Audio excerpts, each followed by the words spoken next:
पंचायत चुनाव को लेकर गर्मा गर्मी बनी हुई है। पंचायत चुनाव होंगे या नहीं होंगे? अगर होंगे तो कब होंगे? क्या ओबीसी आरक्षण का मामला सुलझेगा? विधानसभा से लेकर एक चाय की टपरी तक अगर कुछ चर्चा है तो वो है पंचायत चुनाव की। लोगों ने अपने अपने नामांकन जमा कर दिए हैं। अब मामला उलझा है तो वो उलझा है पंचायत चुनाव में ओबीसी आरक्षण का। तो वहीं मध्य प्रदेश के मुख्यमंत्री शिवराज सिंह चौहान ने ये बयान दिया है कि मध्य प्रदेश में ओबीसी आरक्षण के बिना पंचायत चुनाव नहीं होने चाहिए। नमस्कार, मैं आशुतोष भार्गव, आप देख रहे हैं आयुध।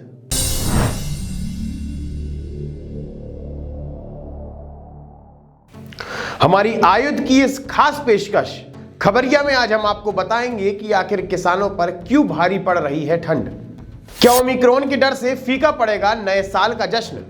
लेकिन उससे पहले हम बात करेंगे पंचायत चुनाव की। अगर जान भी देना पड़ी तो जान दे देंगे, परंतु ओबीसी के आरक्षण को किसी भी कीमत पर हम रुकने नहीं देंगे। प्रदेश में पंचायत चुनाव को लेकर असमंजस बना हुआ था कि राज्य निर्वाचन आयोग का एक आदेश आया। आदेश ये था कि चुनाव तो अपने तय समय पर होंगे, लेकिन परिणाम के लिए आपको इंतजार करना होगा। सिर्फ ओबीसी आरक्षित सीट पर आरक्षण के बाद चुनाव होंगे। बाकी सारी सीटों पर चुनाव होने के बाद ही चुनाव परिणाम घोषित किया जाएगा। आपको बता दें कि मध्य प्रदेश में ओबीसी वर्ग की कुल आबादी लगभग 51% के लगभग है, जिसे दोनों ही पार्टी भारतीय जनता पार्टी और कांग्रेस पार्टी साधने में लगी हुई हैं। अब देखना यह है कि गेंद किसके पाले में जाती है, क्योंकि राज्य निर्वाचन आयोग ने कोर्ट के फैसले के बाद ओबीसी आरक्षित सीट को छोड़कर बाकी सारी सीटों पर चुनाव प्रक्रिया जारी रखने का निर्णय लिया है। अगर आप धूप में बैठकर धूप सेकने का आनंद उठा रहे हैं तो इस समय परम सुख यही है। प्रदेश भर में कड़ाके की ठंड पड़ रही है। तापमान इतना कम है कि रजाई के अंदर भी लोग ठिठुर रहे हैं। लेकिन ठंड की वजह से अगर कोई सबसे ज्यादा परेशान है तो वो है किसान। पाला पड़ने की वजह से किसान की फसल नष्ट हो रही है, जिसको लेकर किसानों ने प्रशासन से गुहार लगानी शुरू कर दी है। और इसमें भी आप देख सकते हैं पूरी ये सब्जी की खेती चली गई है, गेहूं की, चनों की तो साल लग गया है, सब सूख गई है। तो सरकार से एक ही गुजारिश है कि इनका शीघ्र से अतिशीघ्र सर्वे कराया जाए और सर्वे कराने के बाद में जो भी दिशा निर्देश हैं, बीमा राशि है किसानों को डलवाई जाए, जिससे किसानों की सहायता थोड़ी सी अधिक मदद हो सके। प्रदेश के कई इलाकों में तो इतनी ठंड पड़ रही है कि ओस की बूंद भी जम रही है। मध्य प्रदेश का हिल स्टेशन पचमढ़ी, वहां का तापमान कल रात को 0.5 डिग्री सेल्सियस था। हालांकि आज तापमान में बढ़ोतरी है और लोगों को थोड़ी राहत है।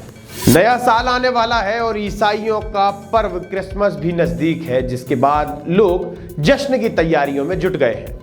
होटल्स, पब, लाउंज, रेस्टोरेंट और पार्टी प्लेसेस पूरी तरह से बुक हो चुके हैं।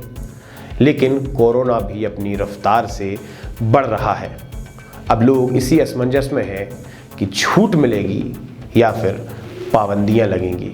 राजधानी भोपाल और इंदौर में कमिश्नर सिस्टम लागू होने के बाद पुलिस प्रशासन और जिला प्रशासन एक दूसरे की तरफ देख रहा है कि आखिर निर्णय कौन लेगा और निर्णय किस प्रकार से लिया जाएगा। एक खास बात यह है कि होटल्स, पब, लाउंज, रेस्टोरेंट और पार्टी प्लेसेस लगभग पूरी तरह से बुक हो चुकी हैं। अगर ऐसे में पाबंदियां लगाई गई तो जश्न में खलल तो पड़ेगा ही। लेकिन चिंता गंभीर है। दिसंबर के महीने में 366 नए केस कोरोना की मध्य प्रदेश में सामने आए। साथ ही लोगों में ओमिक्रॉन का डर भी सता रहा है, जिसके बाद चिंता तो लाजमी है। अगर पिछले साल की बात की जाए तो नव वर्ष पाबंदियों में मनाया गया था। मात्र 200 लोग एक स्थान पर एकत्रित हो सकते थे। लाउंज, होटल, पार्टी स्पेसेस में मात्र 50% की क्षमता से कोई भी आयोजन किया जा सकता था। चूंकि मौसम में ठंडक है, संक्रमण बढ़ सकता है। वैज्ञानिकों का ये मानना भी है कि जनवरी के माह में कोरोना की तीसरी लहर भारत में आ सकती है। और खास बात यह है कि मध्य प्रदेश में सारी पाबंदियां हटा दी गई हैं। जुड़े रहिए हमारे साथ, देखते रहिए खबरिया।